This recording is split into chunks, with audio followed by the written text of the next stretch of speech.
My name is Ted Ross. I'm Chief Information Officer at the City of LA. If anything, if I took a gauge at lunch, a lot of folks were saying we're really looking forward to this presentation, and we have all sorts of kinds of questions. So what I'll try to do is I'll try to cover some of my items and see if I can get a little time to answer some questions, since government representation is probably a little low, and I can try to answer them.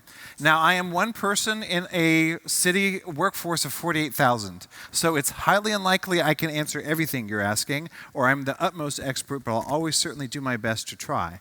And what I'm going to discuss a bit today is, as the IT manager, as the Chief Information Officer who's responsible for delivering so much of the technology at the City of LA and facilitating the rest, I'm going to go ahead and start talking a little bit about what we describe as a smart city and really how we try to do some of it in Los Angeles. Acknowledging the fact that a smart city is, in a lot of ways, a misnomer.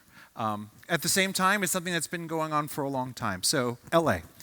For many of you, you're certainly very familiar with LA. You're unlikely to find someone who hasn't been familiar with Los Angeles in one way, shape, or form. We are absolutely a global city. To give a little bit of an understanding of scale of what we manage and who really our prime constituency is, we've got over 4 million residents who call LA home, right? Whether you're west side, east side, north side, south side, it's Los Angeles, and they all consider LA home, whether they even realize it or not. That's another thing I'll be touching a little bit on, because for the average person, well, they may consider LA a home, but their neighborhood is their home, their house is their home, and when someone interacts with government, whether they're going from city to county or state or to federal, likely they don't care, it's all government, right? And so in a lot of ways, it's not our job to start to describe the federalist system to everybody who asks a question. It is our job to be able to deliver services to our residents.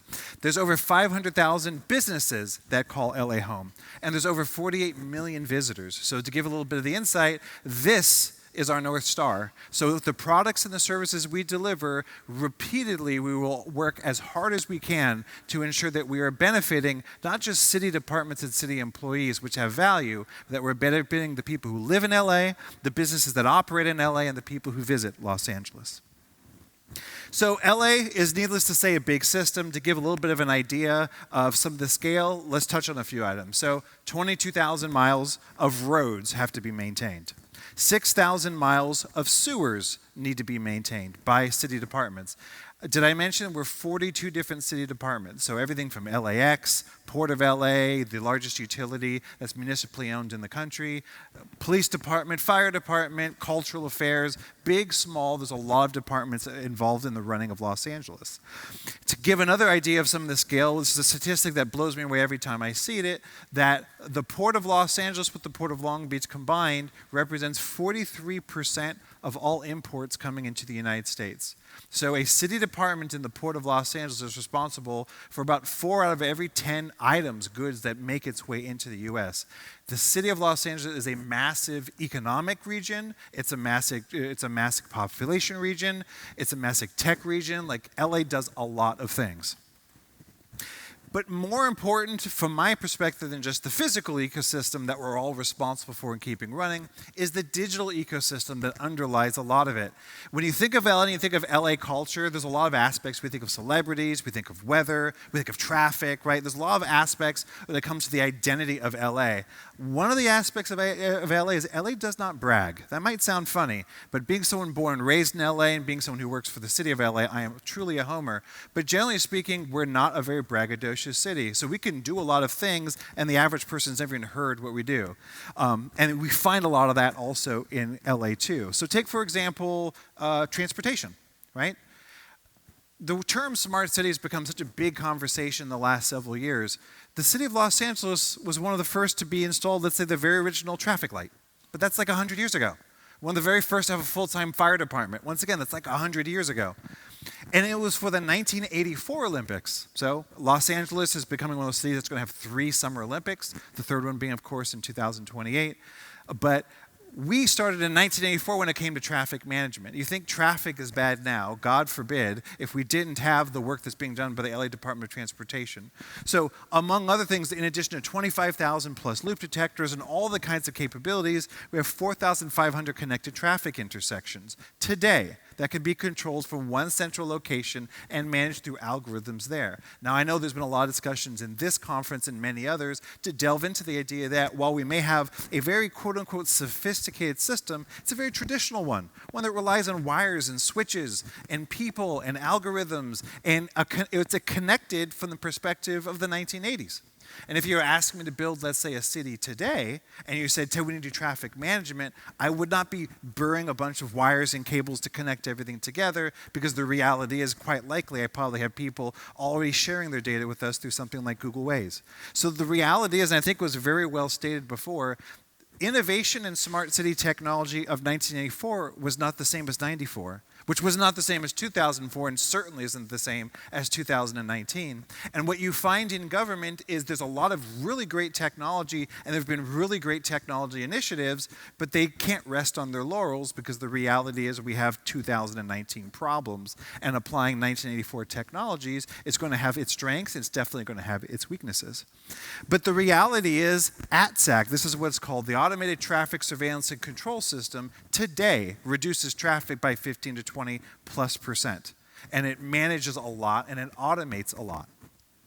In addition to that, the city of LA has one of the largest installations of LED street lamps, 144,000 street lamps installed with LED lights that immediately started saving the city $3 million a year. We were able to pay off our investments within 3 years simply on that alone. But in addition to it, 50,000 of those are connected. They give us the ability, once again, from a central laptop, to be able to actually control all these different street lamps. Now, you might sit there and say, one person goes, that's fantastic. You can control 50,000 street lamps through a laptop. But then the other person says, why would you control 50,000 street lamps with a laptop? And I think that often starts to tap into some of the challenges that we run into in government, is just because you could do something doesn't mean you should do something. And identifying the benefit of what you do often becomes the more difficult conversation.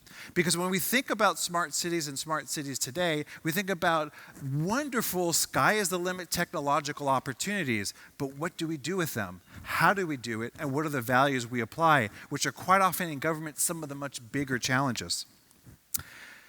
An example, a very recent one, is what we call Shake Alert LA. Just a show of hands, not to say everyone would, but who here has heard of this? The LA's Earthquake Early Warning app, right? And so when you think of LA, you think of Hollywood and celebrities and Venice Beach. You also think of earthquakes, right? And just because we haven't had that really big one in LA for a while doesn't mean we won't. In fact, we are going to have a big earthquake. It's earthquake. It's certainly a matter of when and not whether it'll happen or not. And so what we were working towards was identifying something that we always considered to be the holy grail, and that is advance warning. Because there's stuff that we learned years ago from Caltech, right? With the beauty of being in the LA region, we've got folks like brilliant minds and seismologists at Caltech, in which they said, Ted, just so you know, if there was an earthquake along the San Andreas fault line and you were standing in downtown Los Angeles, you'd actually have about 45 seconds before we knew there was an earthquake and you felt an earthquake. And then we said, wait a second, there's that much time. And they say, yeah, but what can you do with 45 seconds? Well, everyone's carrying a computer with them. They're driving in computers. They're often getting into elevators that are increasingly becoming computers, and they're living in computers. So 45 seconds of warning can be invaluable for a lot of people. And so what we did is we had 400 sensors deployed across Southern California, the same ones that Dr. Lucy Jones and the seismologists use, and so they can very quickly afterwards tell you where the epicenter was, its magnitude, and all sorts of information related to it. But we've become the first city to actually take that data and in about 1.8 seconds of latency be able to transmit to everyone that an earthquake is coming, to drop, cover, and hold. And once again, it's a very simple concept that if you have an app, we can notify you of an impending earthquake. Now, if you're standing on top of an epicenter, I can't warn you fast enough. But for the vast majority of earthquakes, there's substantial time. It was about 35 to 40 seconds of warning in regards to Ridgecrest, right? And so the reality is, this type of implementation is part of what we're discussing when it comes to the smart city conversation. I'll explain a little bit more to you in a second. And the 1.0 is what we're doing today, that is notifying you on an app. The 2.0 is much more compelling, and that is the machine-to-machine communications you can do. Something like 70 to 80% of damage from an earthquake is fire.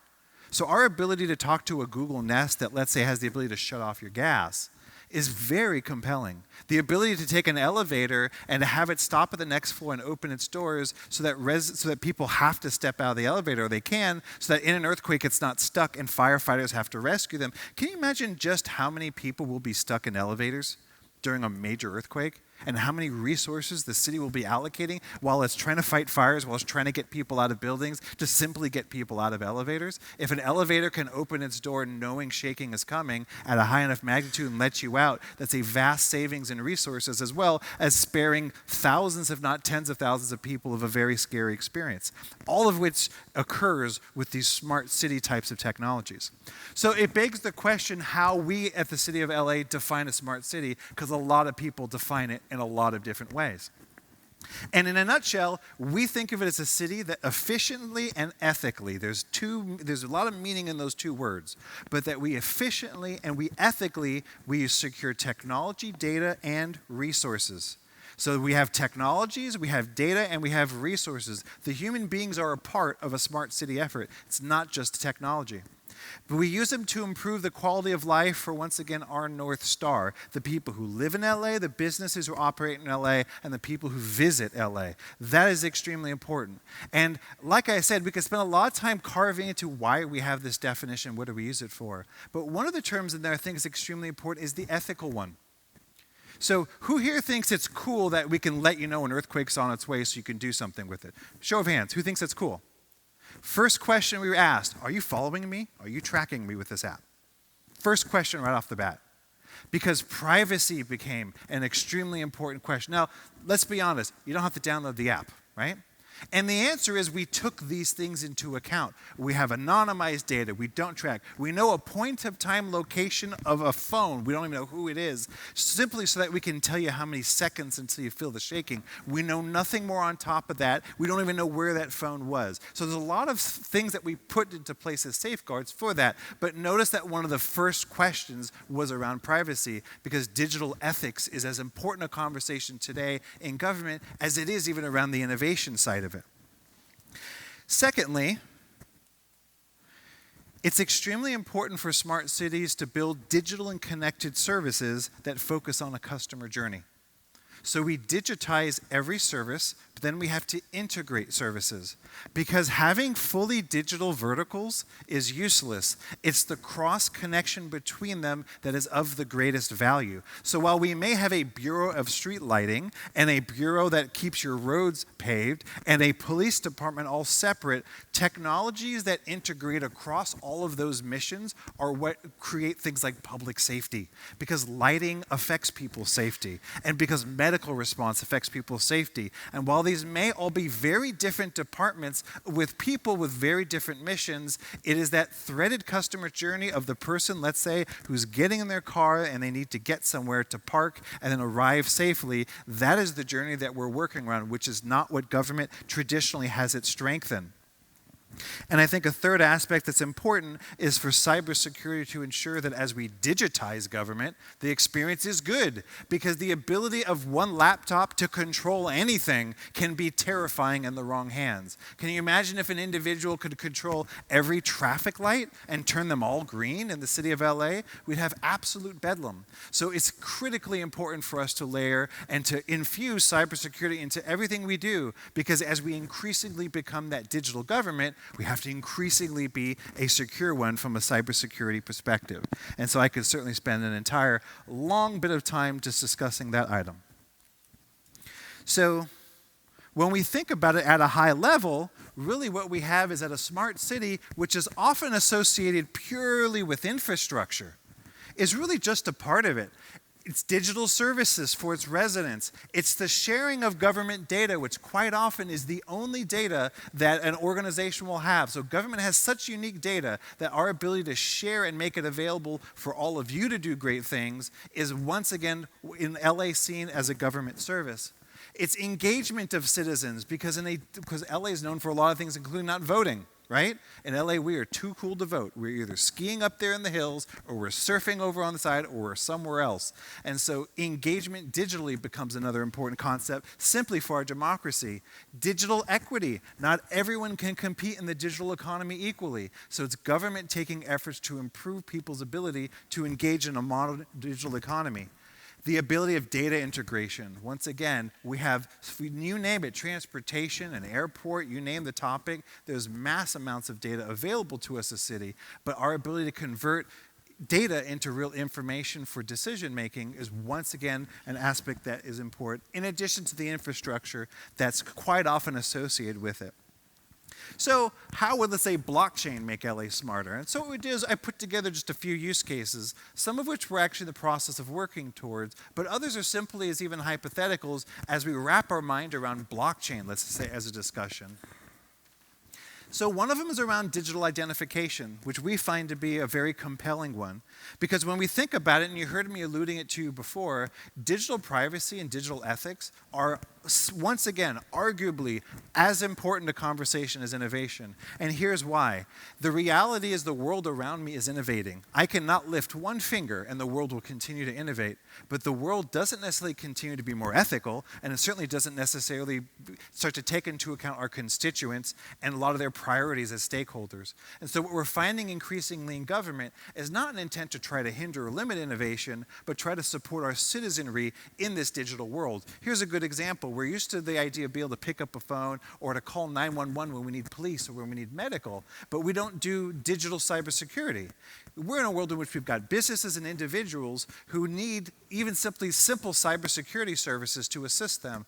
And so I won't get into it, but LA was the first city to be able to launch what we call the Cyber Lab to provide no-cost education and no-cost threat intelligence information specifically for LA businesses to get into that digital public safety space. Because once again, the other item was a little old-fashioned.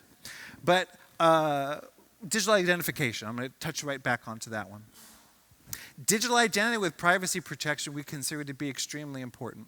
Quite often people don't necessarily want to be counted or necessarily want to be known, but the ability of our city to be able to create digital resident IDs that allow you to have basically a portfolio, a wallet of information held in blockchain that allows you to decide as you're interacting with the city agency what you share and how you share it, so that you always understand what data you contain and who you're sharing it with to be able to allow permissions and to take permissions back. We consider it to be a very compelling use of blockchain. And that actually happens to be a project that we're starting to initiate this very month on that topic. Another one is around electronic patient care records, which is actually highly related. When someone gets into an ambulance, they're taking digital records of your medical condition from the ambulance to the hospital, and they're handing it off in that way. Another mechanism that we think that potentially blockchain could be a benefit when it comes to biometric authentication, but also the containment of medical history and the constraint of medical history, so that only the individual should be authorized appropriately to be able to do it.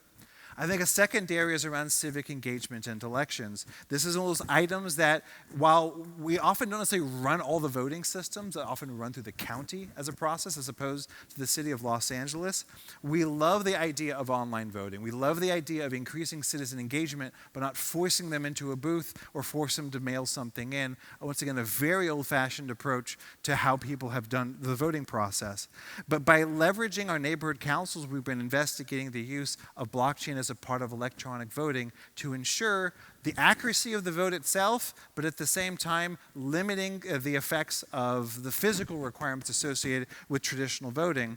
Another item has to do around participatory budgeting. It's the same concept. The city's been toying with the idea of allocating portions of the city budget to neighborhood projects, but allowing citizens to be able to vote in very specific areas. And often what you'll quite find is the liquid democracy kind of concept, in which a resident can actually elect a proxy who can vote on various issues. We are a complicated society, 4 million Angelinos, 4 million residents, and while we have a very traditional approach where every district gets one representative, they're operating for 4 years, and quite often people feel that they don't have good access or good ways to engage with their own representatives. So these are just some of the items that we're listing there. Third one is around economic development. I'm moving a little fast because I wanted to try to entertain some questions after this. I know they're running behind. But it's around blockchain as a business registry. So digital identification for LA businesses. If you were to ask me, in every given city, they have their strengths and their weaknesses. And one thing I didn't mention is actually the city of LA actually won the #1 Digital City Award for 3 straight years. For the last 3 years. I once again mentioned that LA is not one of those types of cities to brag. Above San Francisco, above Austin, above New York City and others, because quite honestly, there's a lot of given areas that we deliver some pretty fantastic digital services, but at the same time, I'm admitting that we have a lot of room to grow, and all governments have room to grow. But if you were to ask, one of the areas where I think the city of LA has been lacking is been in regards to digitization on the business side of it. Our business customers are still lacking, I think, in many core areas. And so the ability to automate workflows and smart contracts, we were very impressed with work done at Zurich, in which they're able to take processes that typically required 4 to 6 weeks for business development and for business creation to bring them down to 3 hours are exactly the kinds of automation and innovation that we're looking at the city of Los Angeles. And it's to integrate business registry with permitting, business taxes, et cetera, all of these types of items, which really are not being done aggressively in the United States, but really do need to be. I have a slide here that discusses really quickly some of the challenges in blockchain. Because sometimes you end up in a room, and I'm a technologist, you end up in a room and you go, these are all great ideas. What are we all going to do? Why don't we just do it? Are you stupid, you could ask yourself? Why aren't you going to do this great idea? But we run into some of those complexities associated with it. Just yesterday, I saw a presentation between the co-creator of Libra from Facebook discussing with someone from the Federal Reserve. You couldn't have seen two very different people. Someone who's trying to invent a cryptocurrency that could be used by the unbanked, and someone who helped maintain an existing currency through the financial crisis of 2008. Two extremely intelligent people who had two completely different perspectives on the same issue. And what you find with government challenges with blockchain is, number one, it's very hard for government, and I say government, I'm not including myself, but for government at large to actually implement something they can't understand or explain. It's voodoo. Right? Blockchain is voodoo to the average elected official. Now, I happen to work for Mayor Eric Garcetti. He gets it. But we have 18 different elected officials at the city of Los Angeles. There's all sorts of elected officials in the state, in the county, and other levels. So it's very difficult to implement something that they can't understand. Secondly, blockchain also is seen as reducing government oversight. When we discuss the idea, just keep this in mind if you're ever selling to government clients. When you're selling the idea of a distributed ledger or a decentralized ledger, just know that you're probably talking to the person who has the ledger today, right? Just know that. You have the ledger today, but I got a better idea. I'm going to throw it into the wind, and it's better than you having it. I say it sarcastically, but the reality is just know that quite often in government, it sees itself as the ledger itself. So distributing it is a sell in and of itself. Third is the cost-effective use cases, and fourth is the perception of the negative environmental impact. Like it or not, Bitcoin has made the idea out there that blockchain is bad for the environment. And for any politician who wants to be seen as good for it, it's always a little difficult. As we approach the year 2028, the eyes of the world are watching Los Angeles. That's just the reality of it. And so whether it's on the transportation, mobility side or the public safety side, or simply just effective digital services for our public, the Summer Olympics and the Paralympics have been ramping up for the next 10 years, 9 years or so now, have been ramping up the investments at the city of LA. So however you want to define a smart city, the reality is the city of LA will continue to implement technology. We're hoping smart technology and building on platforms to prepare ourselves for 2028. So with that being said, thank you. And I would like to entertain a couple of questions if possible. Yeah, thanks, Ted, for the talk. It was amazing to see what you at LA are doing already with respect to smart cities. As we are here at MOBI, when we talk about mobility in a smart city, what are your initiatives that you are running at the moment, and how could they be linked to what MOBI is leveraging here? Sure. Certainly. The LA Department of Transportation has an entire strategic plan on what they call mobility as a service, and it came up about a year or two ago with short, medium, and long term. I wouldn't even try to do them injustice to try to summarize it super well, but everything from single payment methods, so you can go from metro buses to Uber, and you get that last mile done, all the way down to massive investments, certainly on the metro side. So the city of LA, by 2028, will have a much larger footprint around public transportation than we've ever had before. But then there's a whole host of other items. We were the first city to actually have mobility data specifications so that we could understand where, let's say Uber jump scooters and bicycles, as well as Lime and Bird and others, where they're going and how residents are using it, so we can optimize our process and the mobility for them, as well as try to minimize the urban effect. I live in LA, and boy, it was almost immediate that scooters ended up like hanging on my front fence, right? Take a question. Get a couple more. Oh, there, sorry. Hi, so I live in Texas, and we don't like the idea of paying any more for our road infrastructure aside from the taxes that already exist. So I'm curious how you guys are dealing with the concept of a congestion tax or a pay per use, and how you would implement such a concept in the future to avoid some of the traffic problems. Sure. It's another one of those items that I wouldn't want to misquote the Department of Transportation on, but I know that I think it's safe to say that Los Angeles, like many cities, sees that the current process is broken. And the reality is traditional gasoline taxes, they have some merit, but in many other ways they don't apply appropriately. And so the Department of Transportation has been, I don't want to be the guy who on Twitter says, hey, Ted said LA is going to do a congestion tax. It's not even in my right to even to implement that policy. But the reality is we've been looking very heavily at those items. Just yesterday I had to fill out a survey for the personnel department regarding my own ride sharing. So every year I have to fill out a survey and say, do I use Metro? Do I drive individually, et cetera? Repeatedly they were asking the question of this: if it was more expensive to park at a city facility, would you take Metro? If gas increased in cost, would you take Metro? And so you could tell that was the first year that I've ever even seen those questions in the survey, that they're asking those fundamental questions. If we made it harder for you to be a single driver, a driver all by yourself in your individual car, would you then pay attention to these other items? And I think increasingly we're finding governments taking a look at that, because no matter how many freeways we build or how many lanes we extend, which take forever to implement, by the way, the demand just always just sucks up all the supply. And while the 1950s or 60s model may have been really cool at the time, I live in Koreatown, and we're just known to, you have one viral video after another of people fighting with each other over parking spaces. And that's obviously not the city that we need to be, and we're not going to be able to expand that space in the near future. Let's take one more question. You said looking, if you want to sell blockchain, I think you don't have to sell blockchain. I think it's best if you don't even mention it. And focus on the benefits. You talked about cost effectiveness. What about increased revenue? Looking at tokenization of scarce public goods, parking, congestion pricing, etc.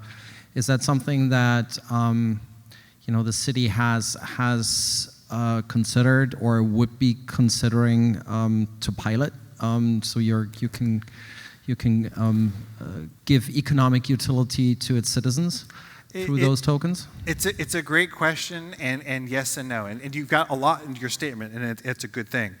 So on the side of it, yes, to not mention blockchain but simply sell a solution is often always best. To your point, quite often if we're discussing something like congestion tax and congestion taxes, the use of blockchain to underpin it, then the conversation really becomes the congestion conversation. How well do you think Angelenos would embrace a congestion tax? Likely not very well. And so I think what we find is that from the political side of it, the political space and the policy space, these are uncomfortable conversations.